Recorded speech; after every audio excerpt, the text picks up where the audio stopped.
Welcome to Solvetic, your channel to always learn technology easily. Below in the description, you will find useful links we used in this video.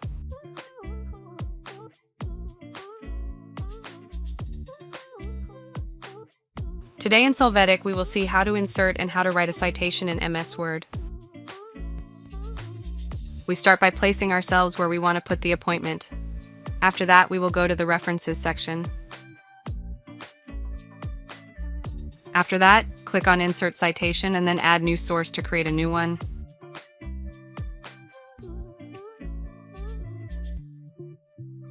After this, the window will appear where we can choose the type of source we want as well as its various data.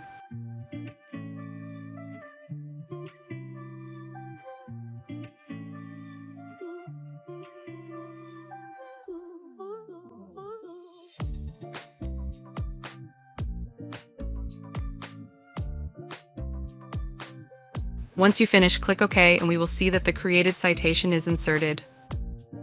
Hey, remember to subscribe Solvetic channel.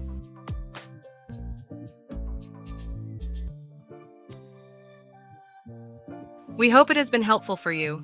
Here are links to watch more videos of your interest and subscribe to the Solvetic channel. Thank you.